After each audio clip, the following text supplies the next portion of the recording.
I spent Christmas Eve alone in an empty house because my daughter decided there was no room for me. Her name is Victoria Sterling. She is 42 years old. I am Eleanor Patterson, 71. Her mother. I had raised her to be careful with words, to explain herself, to call when plans changed. That day she did none of those things. Before we continue, please subscribe to the channel and write in the comment section what time it is where you're watching from. This helps me know how far my story goes. Now, let's get back to the story.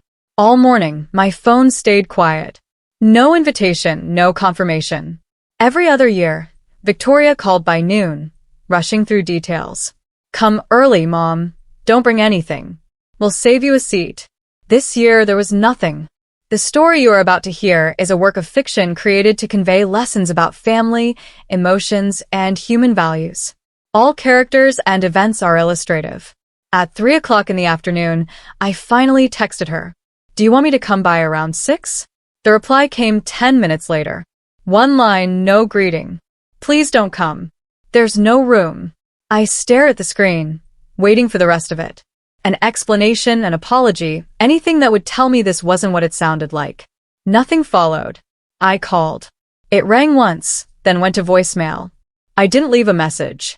I had already said everything a mother should have to say. At 4:30, another text appeared. It's complicated this year. You'll understand.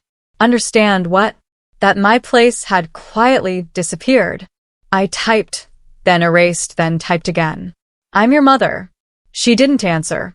There was no argument because there was no space to argue in. No raised voices, no slammed doors.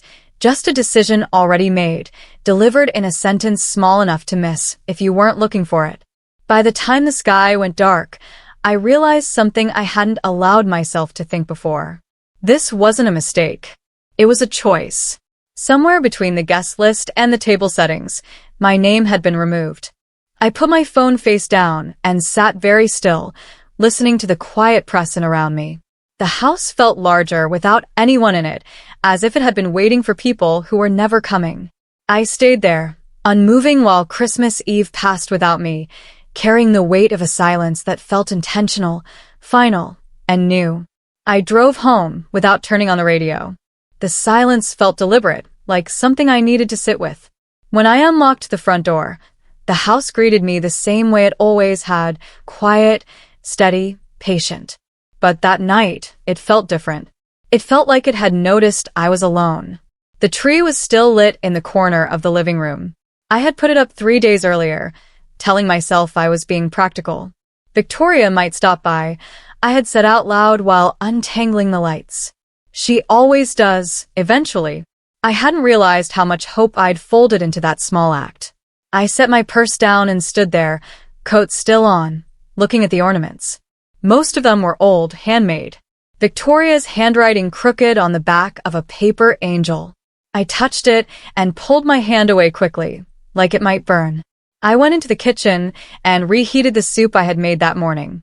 I poured it into 2 bowls without thinking. When I noticed, I froze, then quietly slid one bowl back into the cupboard. The other went on the table, placed carefully at the same seat I always used. Halfway through eating, my phone buzzed. It was Diana Chun, my neighbor across the street. I saw your lights on, she said. Just checking in. I'm home, I told her. My voice sounded steady. Too steady. Are you with Victoria? No. There was a pause. Not the awkward kind, the knowing kind. If you want company, Diana said gently, my door's open. Thank you, I replied. Not tonight. After I hung up, the quiet rushed back in. It wasn't peaceful. It pressed. The walls seemed farther apart than usual. The ceiling higher. This house had once been loud. Voices overlapping, chairs scraping, someone always calling my name from another room. I carried my empty bowl to the sink and turned off the tree lights. The room dimmed instantly, like it had been waiting for permission. I didn't cry. I didn't sit down. I simply stood there realizing that this house had not changed at all. The people who used to fill it had. I sat at the kitchen table long after the dishes were done, staring at my phone like it might explain itself. It didn't ring. It never did anymore. Not unless I reached first. The change hadn't happened all at once. It never does. It happened in pieces small enough to excuse. Just a quick lunch this time, Mom, Victoria had said last spring, already standing before I'd finished my coffee. I understand, I told her, smiling. At Thanksgiving the year before, she'd called the night before. We're keeping it low-key, she said. Maybe next year we'll do something bigger. Of course, I replied. Whatever's easiest. Easiest for whom never seemed worth clarifying. Visits became shorter. Calls turned into texts. Texts turned into long gaps explained away later. It's been hectic. You know how busy things get. You're so good about understanding. I had been proud of that once. Proud that I wasn't demanding. Proud that I didn't make things harder. When Victoria forgot my birthday one year, she called 2 days later, flustered. I'm the worst, she said, laughing nervously. It's nothing, I told her truly. She believed me. That was the problem. Each time I swallowed disappointment, she relaxed a little more. Each time I told her it was fine, she stopped checking if it really was. My silence became reliable, predictable, useful. I remembered a conversation from a few months earlier when she'd canceled dinner an hour before she was supposed to arrive. Marcus's boss invited us out, she said. I'll save the leftovers, I replied. You're the best, Mom. Not grateful. Relieved. Sitting there now, the pattern finally sharpened into focus. I hadn't been pushed aside in one moment. I had been slowly edged out, cushioned by my own reassurances. I had taught my daughter that I would always move myself to the end of the line, that my place was flexible, optional. And once someone learns you will always step back, they stop noticing when you disappear altogether. I didn't learn the truth from Victoria. I learned it from someone who didn't know they were telling me anything at all. 2 days after Christmas, Diana Chin knocked on my door with a plate of cookies. She held them out without ceremony. You shouldn't have to eat leftovers this long, she said. I thanked her and stepped aside so she could come in. She didn't sit. She rarely did when she had something on her mind. My sister was at your daughter's place on Christmas Eve, she said carefully. She works with Marcus. I felt my shoulders tighten, but I said nothing. She mentioned it was quite a night, Diana continued. Full house. Lots of people. Important ones. Apparently. Important, I repeated. Diana nodded. She said Victoria was hosting like a professional. Catered food, placed cards, even a speech. I leaned against the counter to keep my balance. A speech about what? About how grateful she was, Diana said, for everyone who supported her this year. I waited. She also said something else, Diana added, her voice lowering. Someone asked where you were. My breath caught. And? Diana hesitated. Victoria laughed. She said, oh, my mom prefers being alone. She hates crowded dinners. The words landed hard, clean, final. I don't hate crowded dinners, I said, though it came out more like a statement to myself than to Diana. I know, she replied quietly. Diana left soon after, squeezing my hand before she went. I stood in the doorway long after she crossed the street, replaying the image forming in my mind without my permission. A long table, every chair filled. Conversations layered over one another. Someone sitting in the place I always took without asking, the seat near the end. Close enough to listen. Far enough not to intrude. That seat had not been forgotten. It had been reassigned. I thought of the message Victoria sent me. There's no room. There had been room. Just not for me. Later that evening, my phone lit up with a notification.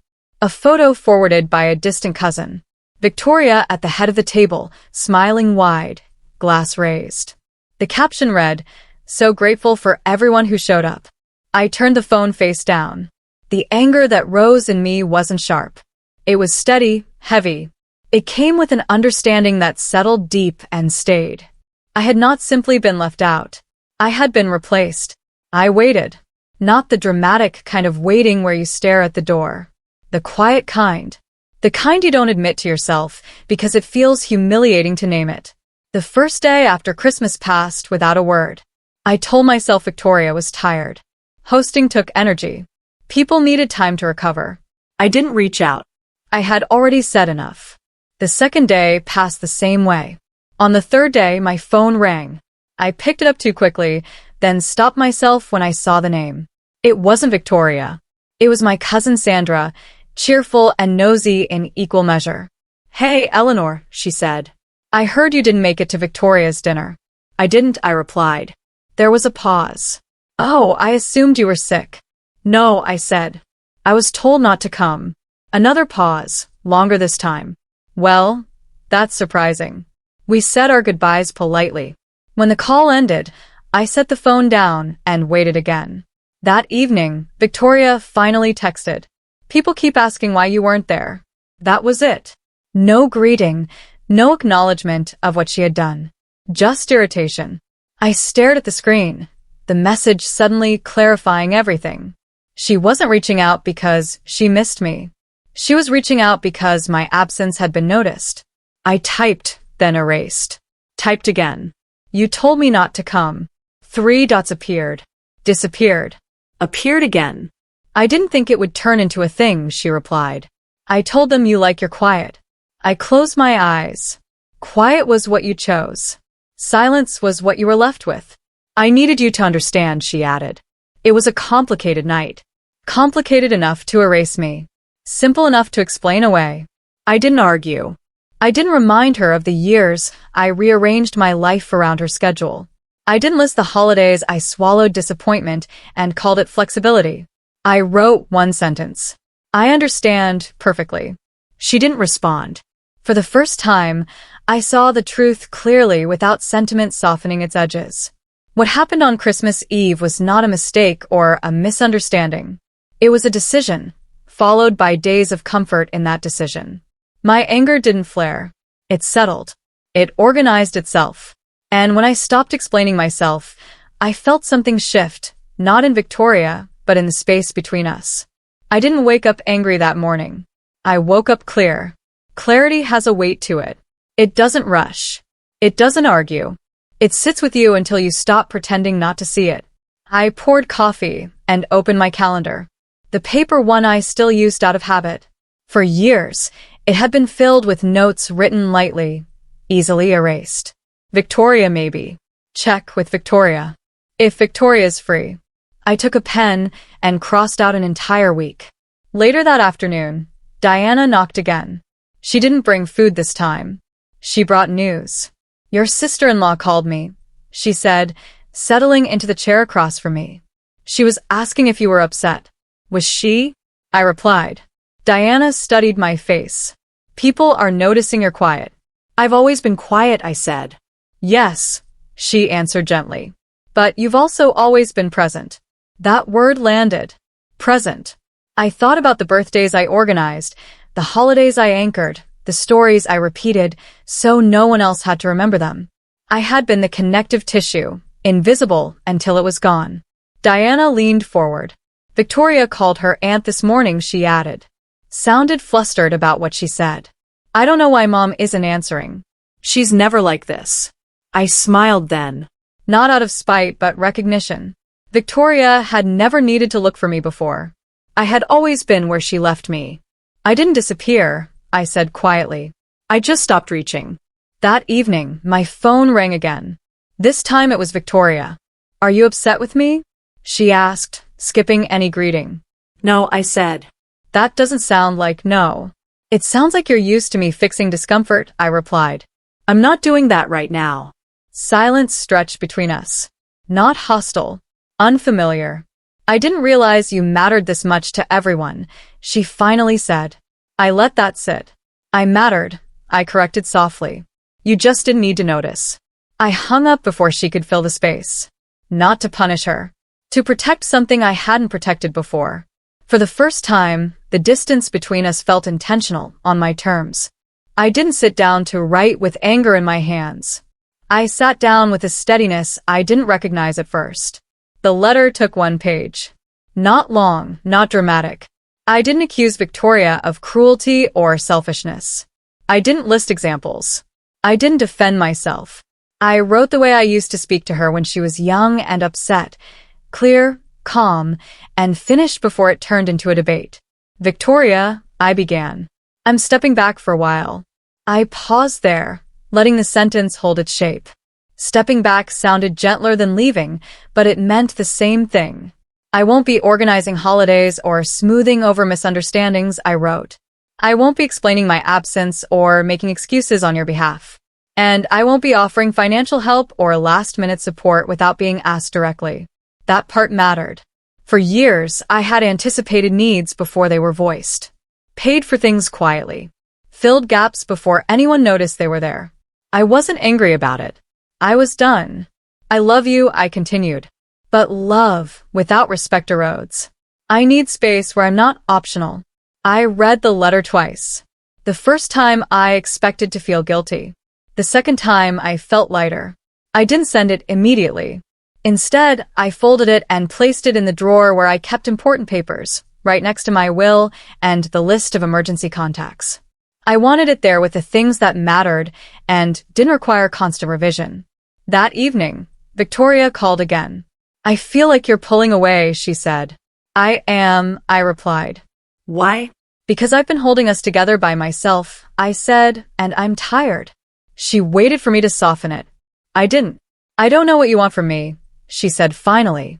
I want nothing, I answered. That's the point. After we hung up, I didn't follow the call with a message. I didn't check if she was all right.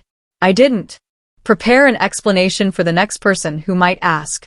I mailed the letter the next morning. No tracking, no confirmation. I didn't announce my decision to anyone else. I didn't need witnesses. I simply stopped being available. And in the space where I used to rush in, something quiet and firm took its place.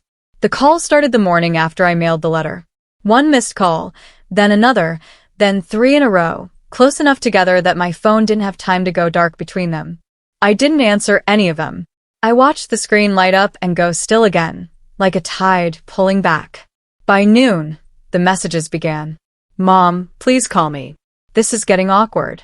People are asking questions. That last one stayed on the screen longer than the others. In the afternoon, my sister Claire called. She didn't bother with pleasantries. Victoria's upset, she said. She says you're freezing her out. I'm taking space, I replied. Well, it's causing confusion. I smiled to myself. Confusion was what happened when a story stopped being managed. She told everyone you liked being alone, Claire continued. Now you're not showing up anywhere. It's making her look bad. Is that what she said? I asked. Yes. Then maybe she should explain herself, I said, and ended the call. Victoria finally reached me that evening. Why didn't you warn me? She asked, breathless. No greeting, no apology. About what? That you were stepping back, she said. Everyone noticed. Aunt Sandra asked if we were fighting. Marcus's coworkers think something's wrong. I listened without interrupting. I didn't say anything about you, I told her. I just stopped speaking for you. That's not fair, she snapped. You made it seem like I did something terrible. I didn't make it seem like anything, I said. I told the truth by not correcting the version you gave them. There was a pause. I could hear her breathing, quick and controlled. I'm sorry this got out of hand, she said at last. Sorry for what? I asked. For how it looks, she replied. For people thinking I pushed you away. I let the silence stretch. I didn't mean to hurt you, she added quickly. You didn't mean to be seen, I said. That landed harder than shouting ever could. Her voice dropped. I just want things to go back to normal. So do I said. This is what normal looks like when I'm not covering for you. She didn't argue after that. She didn't know how. When the call ended, I felt no triumph, only the steady sense of something settling into its rightful place. I didn't announce the gathering.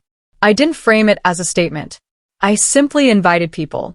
My sister Claire, cousin Sandra, Aunt Barbara, and Aunt Rose, who never missed a family meal if someone else took responsibility for planning it. Even Diana came, though she wasn't family by blood. She brought bread and stayed quiet, watching. It wasn't Christmas. It was early January, a weekend that usually slipped by unnoticed. That felt appropriate. People arrived in pairs and small groups, coats draped over chairs, voices overlapping in the way they used to. No one asked where Victoria was at first. They didn't need to. They could feel the shift before they named it. Victoria came late. She paused just inside the door, scanning the room the way a host does when checking details. Only this time, nothing adjusted for her. No one rushed to greet her. No chair scraped back in anticipation. Conversations continued without pausing for her arrival. She moved closer to the table and stopped. The seat she always took was occupied. Claire was there, mid-conversation, hands wrapped around a mug. Comfortable. Victoria stood for a moment, waiting. I caught her eye and nodded once. Not an invitation, an acknowledgement. She pulled out a chair at the far end and sat down. No one moved to make space. No one asked if she was comfortable. Dinner went on. Victoria tried to redirect the conversation once. We should do something bigger next time, she said brightly. Maybe at our place. No one responded right away. Then Sandra said, this is nice. Simple.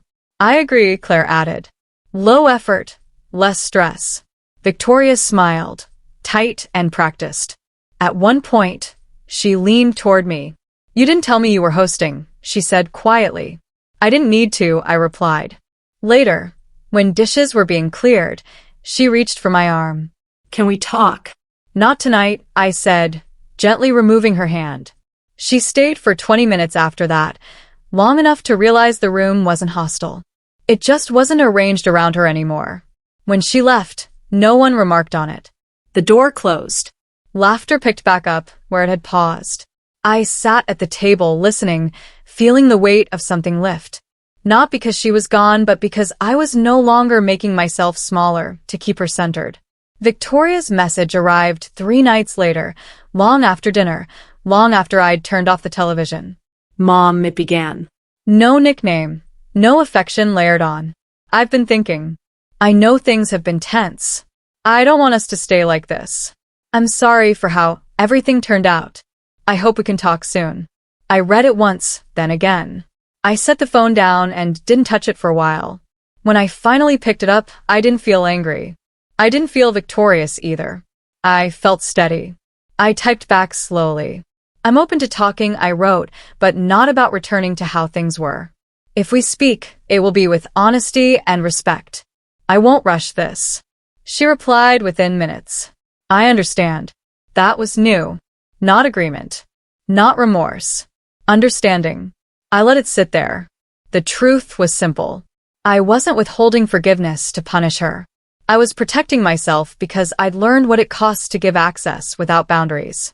For years, I believed love meant flexibility, endurance, silence. I thought being easy made me valuable.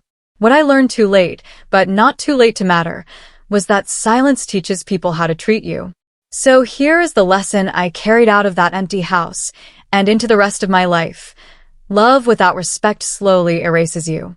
Boundaries don't end relationships. They reveal which ones are real. Victoria will always be my daughter. That hasn't changed. But the terms have. Respect is no longer optional. Presence is no longer guaranteed. Access is earned. That is the room I made for myself. Earlier tonight, before I turned off the light, I looked around my living room. Nothing about it had changed. Same walls, same furniture, same quiet. But for the first time in a long while, it felt full. Choosing yourself can cost you the life you used to have, but it gives you the one you finally get to keep.